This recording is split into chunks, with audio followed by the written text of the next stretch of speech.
주소서. 주를 향한 노래가 꺼지지 않으니 하늘 열고 보소서. 이곳에 임재하소서. 주님을 기다립니다. 기도의 양기가 하늘에 닿으니 주여 임재하여 주소서.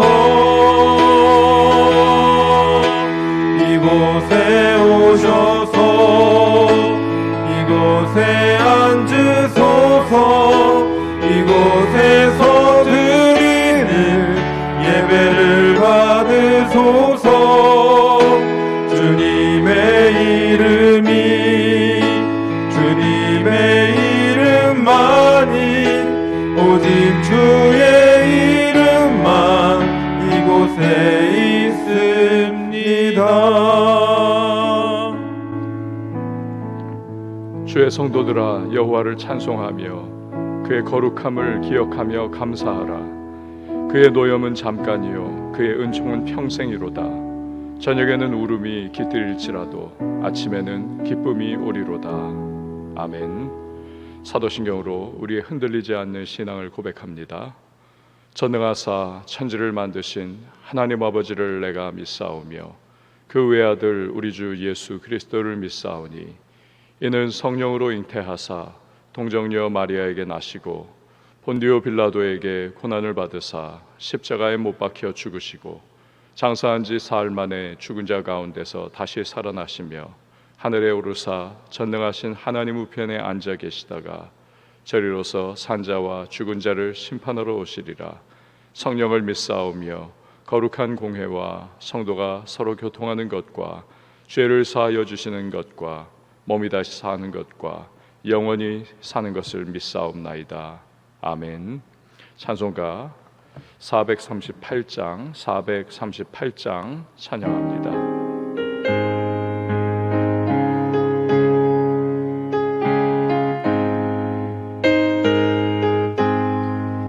내 영혼이 은총 입어 중한 죄짐 벗고 보니 슬픔 많은 이 세상도 천국으로 화하도다.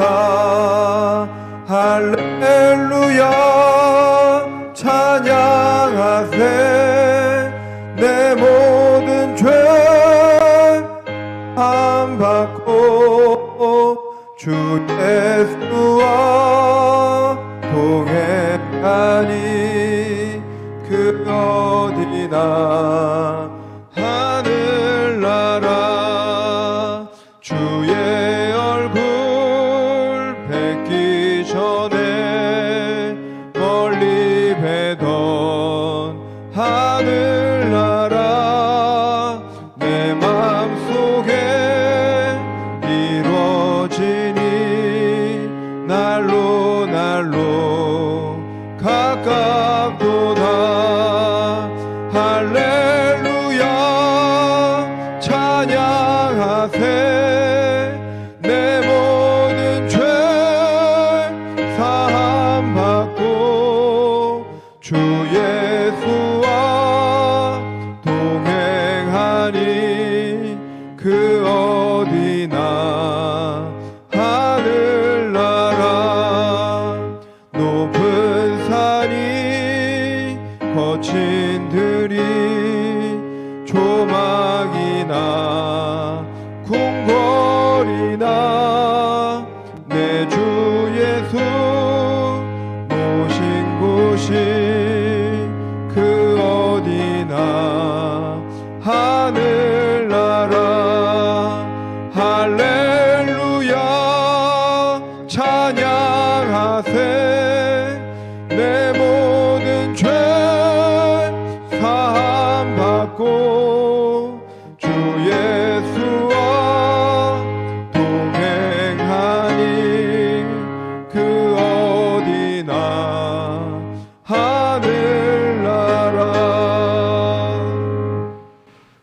보실 하나님의 말씀은 예레미야 32장 1절에서 15절 말씀, 예레미야 32장 1절에서 15절 말씀 보도록 하겠습니다.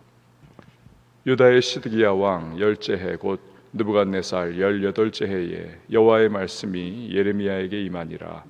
그때 바벨론 군대는 예루살렘을 둘러 에워싸고 선지자 예레미야는 유다의 왕의 궁중에 있는 시위대들에 갇혔으니 이는 그가 예언하기를 여호와의 말씀에 보라 내가 이 성을 바벨론 왕의 손에 넘기리니 그가 차지할 것이며 유다 왕 시드기야는 갈대아인의 손에서 벗어나지 못하고 반드시 바벨론 왕의 손에 넘겨진 바 되리니 입이 입을 대하여 말하고 눈이 서로 볼 것이며 그가 시드기야를 바벨론으로 끌어가리니 시드기야는 내가 돌볼 때까지 거기에 있으리라.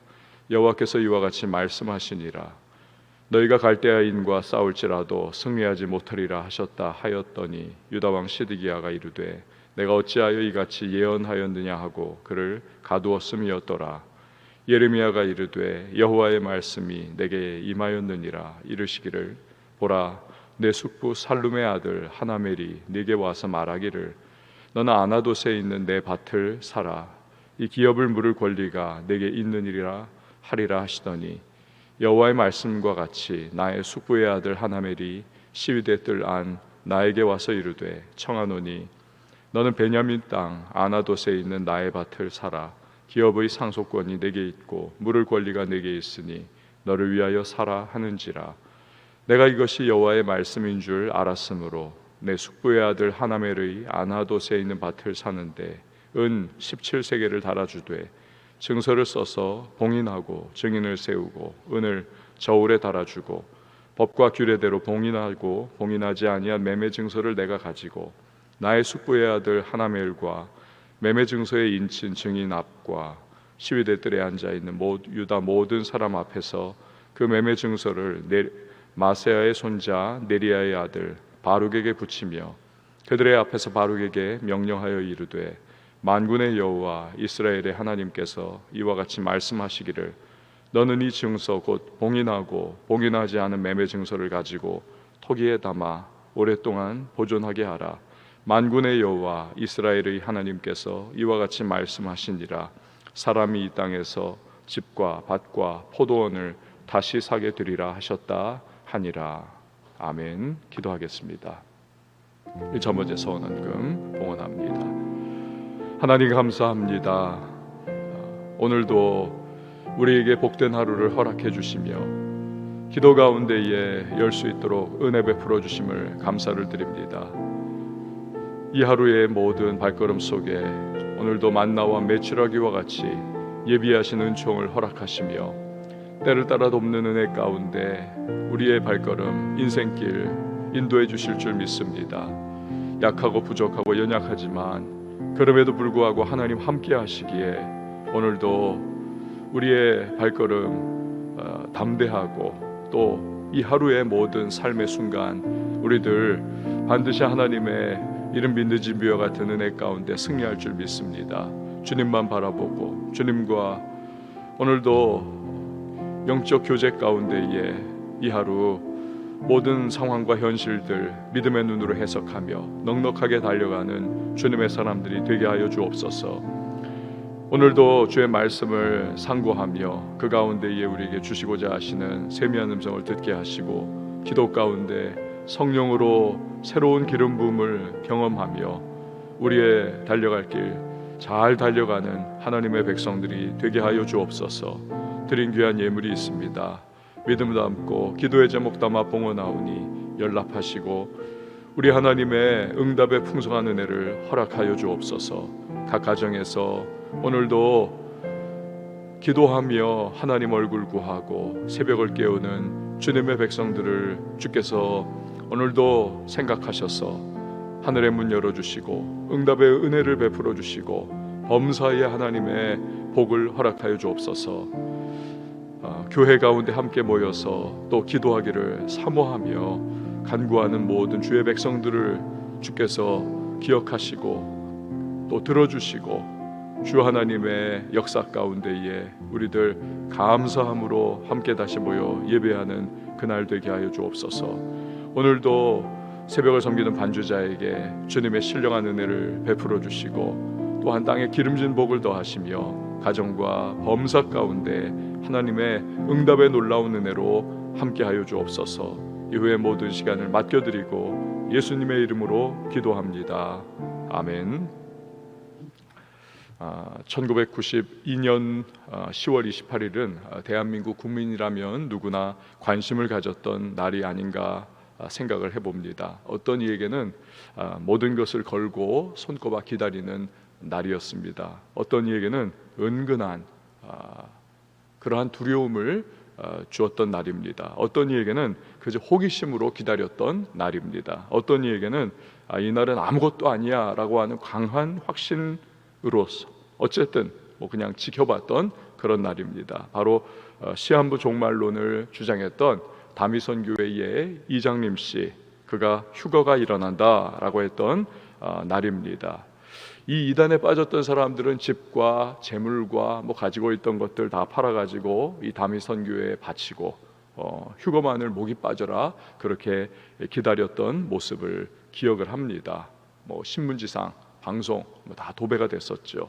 당연히 휴거는 불발로 끝이 나버리고 말았습니다. 그런데 얼마 후에 이상한 일이 일어났죠. 이장림 씨가 사기죄로 쇠고랑을 찼던 겁니다. 10월 28일에 예수님 재림하신다, 휴거를 당한다 그렇게 말을 했던 그가 뒤로는 신도들이 바친 돈으로 집과 재산 같은 것을 사가지고 몰래 하여튼 그렇게 하여튼 축적을 해놨던 거 이게 밝혀졌기 때문입니다. 이런 앞뒤가 다른 이장림 씨의 행동은 많은 사람에게 정말 실소를 금치 못하게 했고, 한편으로는 비록 이단이기는 하지만 그러나 세상 사람들은 잘 모르니까 사회의 정통 기독교에 대해서까지도 부정적인 인식을 주기도 했었습니다. 여러분, 오늘 본문에서 예레미야는 겉으로만 보면 당시 유다 사람들에게 마치 1992년에 이장림 씨처럼 이 말과 행동이 불일치하는 그런 모습을 보여주고 있습니다. 그것은 유다가 바벨론에 의해서 멸망한다라고 하면서 한편으로는 사촌으로부터 땅을 사는, 밭을 사는 아주 이율배반적인 행동을 하고 있는 것입니다. 이제 곧 망해서 빼앗길 나라라면 근데 땅을 산다, 그거 참 이상하지 않습니까? 오늘 왜 예레미야가 그런 행동을 했는지 우리가 살펴보도록 하겠습니다. 먼저 1절 말씀을 여러분 한번 보시기를 바랍니다. 유다의 시드기야 왕 10째 해 곧 느부갓네살 18째 해에 여호와의 말씀이 예레미야에게 임하니라. 얼마 전에도 말씀드렸듯이 예레미야서는 연대기적으로, 그러니까 시간 순서대로 이렇게 쭉 그렇게 기록을 했느냐, 그렇지 않습니다. 그러니까 미래의 일을 예언을 하다가도 또 과거로 돌아가 가지고 과거의 이야기를 하는가 하면 또다시 또 현재로 돌아와 가지고 현재의 일을 또 이야기 기술을 하기도 합니다. 약간 헷갈리지만 또 그렇다고 해서 신경 써서 보면 이해에는 별 무리가 없습니다.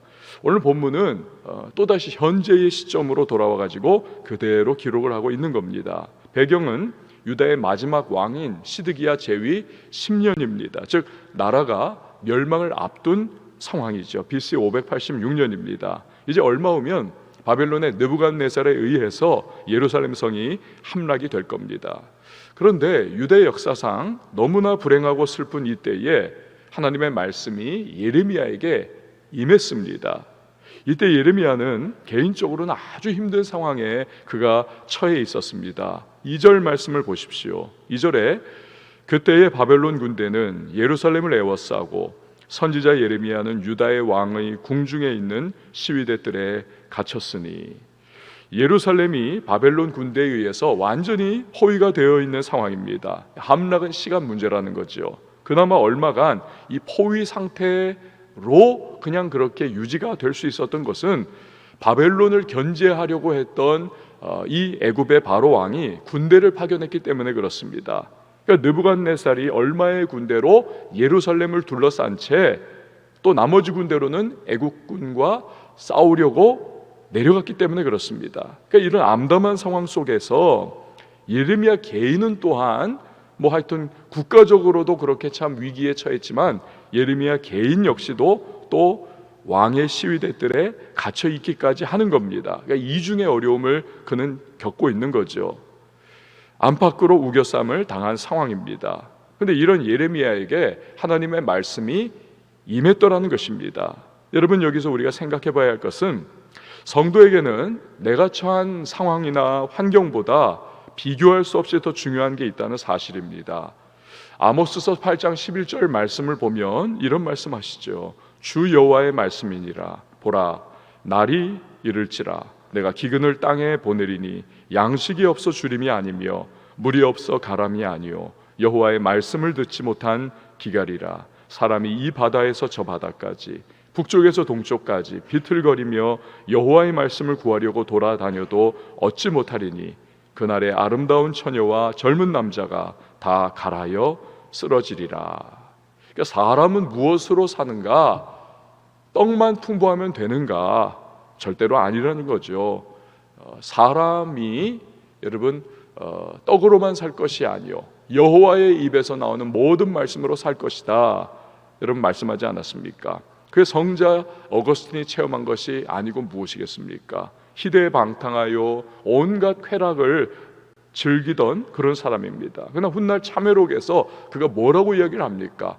대충 말을 하면 내가 하나님의 그 은혜를 내가 누리고 그분을 만나기 전에까지는 내 영혼에 뻥 뚫려 있던 공간이 절대로 채워지지 않았었다.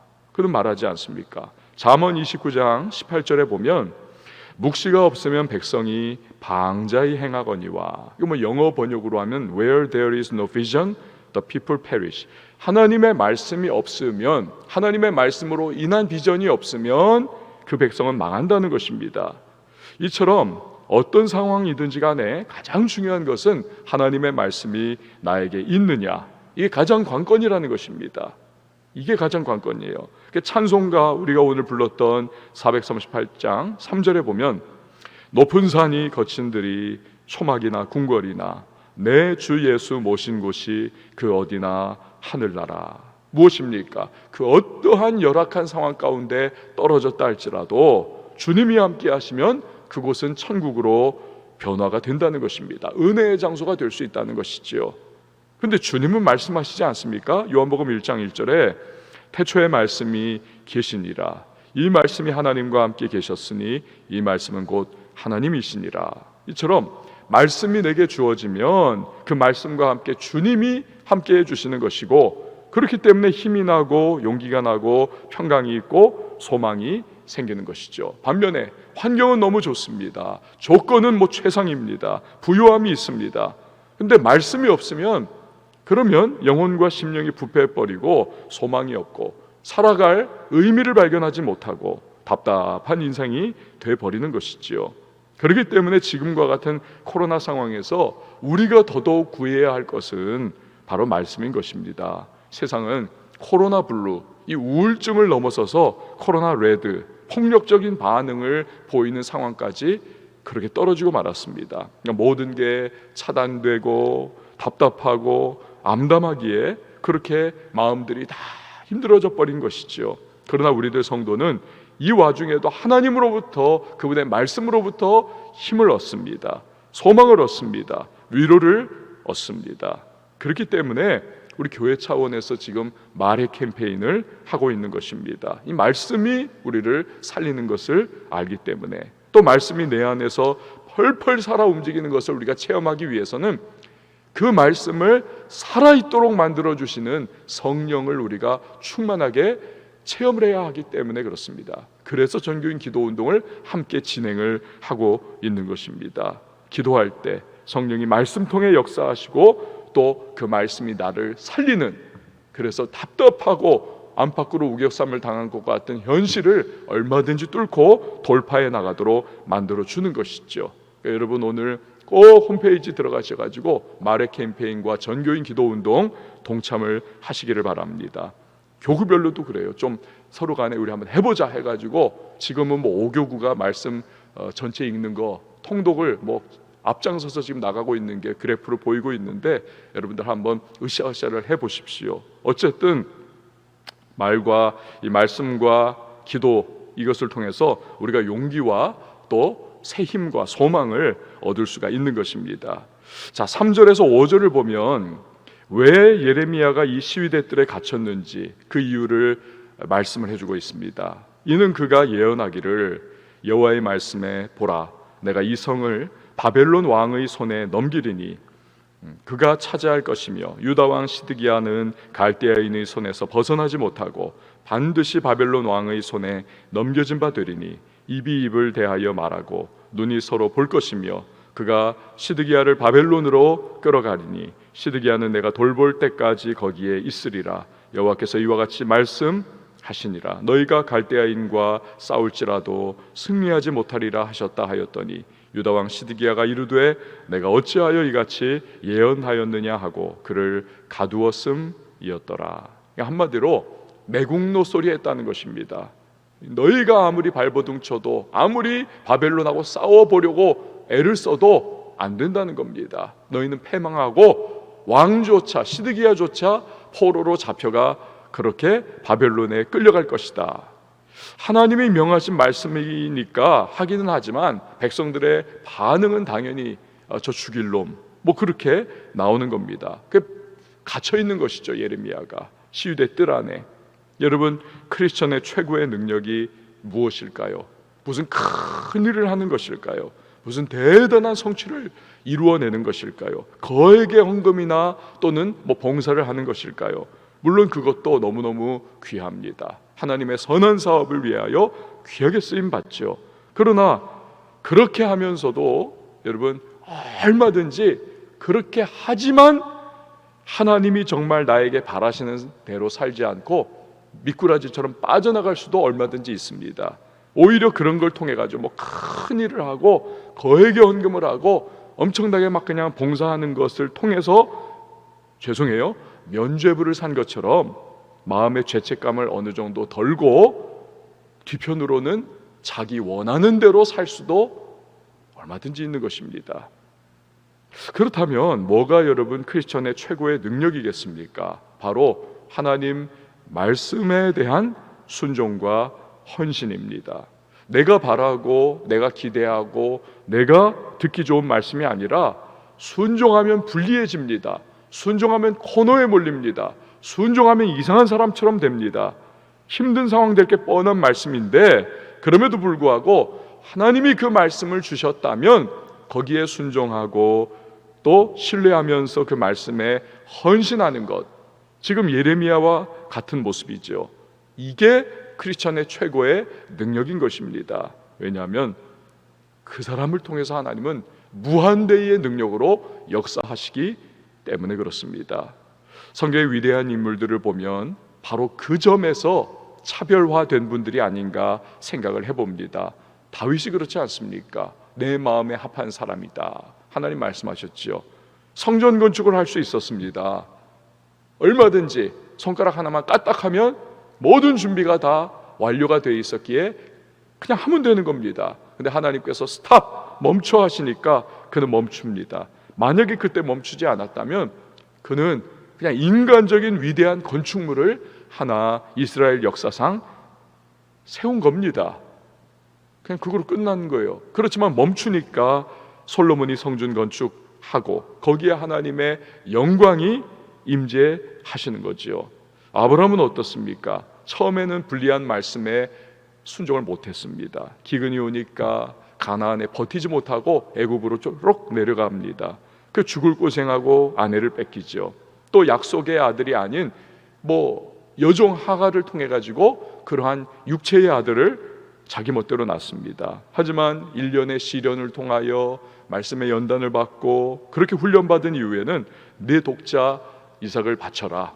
이거는 여러분 끔찍한, 부모라면 거부할 수밖에 없는 그러한 말씀처럼 여겨지지 않습니까? 이런 말씀에도 즉각적으로 순종하는 사람이 되는 것이지요. 이처럼 예레미야도 그렇고 다윗도 그렇고 지금 아브라함도 그렇고 이 말씀에 대한 철저한 순종과 헌신을 통해서 하나님은 역사하시는 것이지요. 하나님은 우리의 평생을 통해서 여러분 꼭 기억하십시오. 바로 그 훈련을 우리에게 하실 겁니다. 점점 더 하나님 말씀에 헌신하고 순종하는 믿음의 사람으로 우리를 변화시켜 가실 것입니다. 우리가 그런 주님의 훈련에 발맞추어 나갈 때 우리 삶에는 하나님의 놀라운 역사와 능력이 일어날 것입니다. 자, 이제 오늘 말씀 초두에서 이야기를 드린 예레미야가 다미선 교회의 이장님 씨와 같이 겉모습으로는 이율배반적인 행동을 했던 그 부분을 한번 여러분 살펴보십시오. 6절에서 8절 말씀을 한번 보십시오. 예레미야가 이르되 여호와의 말씀이 내게 임하였느니라. 이르시기를 보라, 내 숙부 살룸의 아들 하나벨이 내게 와서 말하기를 너는 아나돗에 있는 내 밭을 사라. 이 기업을 물을 권리가 내게 있느니라 하리라 하시더니 여호와의 말씀과 같이 나의 숙부의 아들 하나멜이 시위대 뜰한 나에게 와서 이르되 청하노니 너는 베냐민 땅 아나돗에 있는 나의 밭을 사라. 기업의 상속권이 내게 있고 물을 권리가 내게 있으니 너를 위하여 사라 하는지라. 내가 이것이 여호와의 말씀인 줄 알았으므로. 그러니까 하나님께서 사촌인 하나멜이 너한테 자기 밭을 사라고 할 테니까 그 밭을 사라 말씀을 하셨죠. 그랬더니 정말 그런 일이 있더라는 것입니다. 그래서 예레미야는 그 밭을 사죠. 그리고 시간 관계상 뒷부분은 읽지 않겠지만 오늘날로 말하면 공증 과정을 하고 또 등기를 거쳐가지고 사람들 앞에서 이것을 주고 팔고 사고 했다라고 하는 확실한 그러한 증거를 삼습니다. 그러니까 사람들이 뭐라고 했겠습니까? 사기꾼, 나라 망한다면서 자기는 밭을 사고 있네, 재산 증식을 저렇게 추구를 하네. 얼마나 욕하고 비웃고 손가락질을 했겠습니까? 그럼 하나님께서 예레미야에게 그렇게 하신 이유가 과연 뭐냐는 겁니다. 15절 말씀을 보세요. 15절 만군의 여호와 이스라엘의 하나님께서 이와 같이 말씀하시니라. 사람이 이 땅에서 집과 밭과 포도원을 다시 사게 되리라 하셨다 하니라. 뭡니까? 지금 바벨론에 의해서 나라가 망할 것입니다. 포로로 끌려갈 것입니다. 다시 예루살렘으로 돌아올 거라고 하는 그러한 생각은 꿈에도 못하는 지금 현실 상황입니다. 철저하게 패망을 할 겁니다.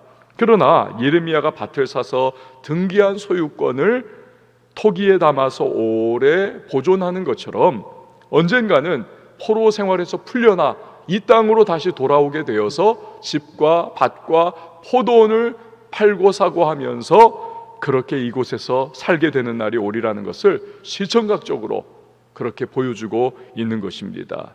그리고 예레미야는 이런 하나님의 계획을 동족들에게 보여주기 위해서 사기꾼이라고 하는 비난과 손가락질도 무릅쓰고 순종을 하는 것입니다.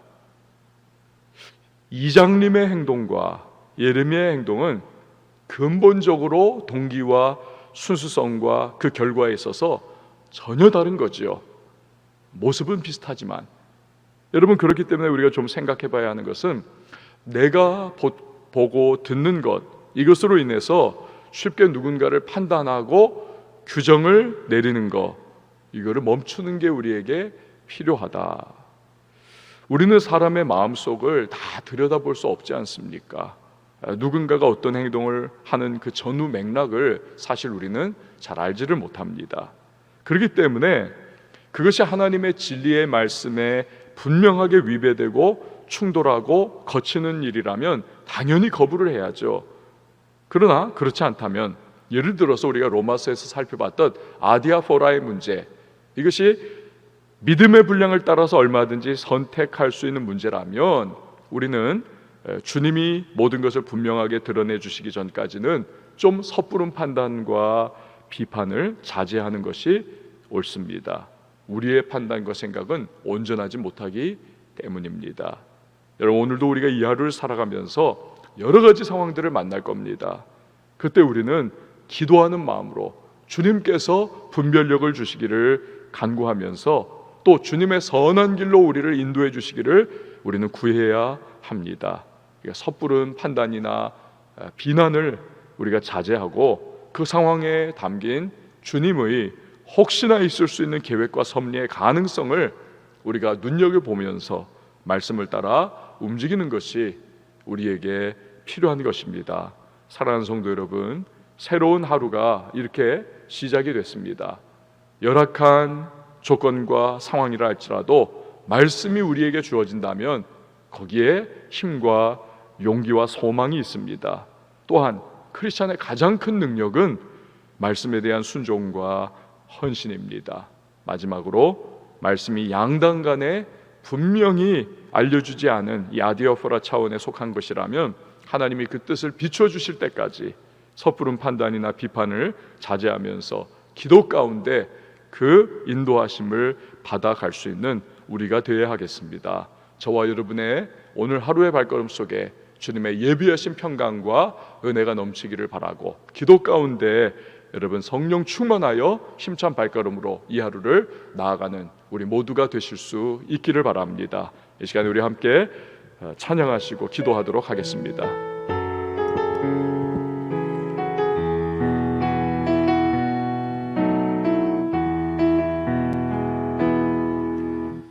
이 세상을 살아가는 동안에 나의 힘을 의지할 수 없으니 기도하고 낙심하지 말 것은 주께서 참 소망이 되심이라. 하나님의 꿈이 나의 비전이 되고 예수님의 성품이 나의 인격이 되고 성령님의 권능이 나의 능력이 되길 원하고 바라고 기도합니다. 주의 길을 살아가는 동안에 세상의 것 의지할 수 없으니 감사하고 낙심하지 말 것은 주께서 전 기쁨이 되심이라. 하나님의 꿈이 나의 비전이 되고 예수님의 성품이 나의 인격이 되고 성령님의 권능이 나의 능력이 되길 원하고 하나님의 꿈이 나의 비전이 되고 기도합니다. 하나님의 꿈이 나의 비전이 되고 예수님의 성품이 나의 인격이 되고 성령님의 권능이 나의 능력이 되길 원하고 바라고 기도합니다. 오늘 우리에게 이렇게 복된 하루가 새롭게 열렸습니다. 주님이 주신 은혜의 시간들입니다.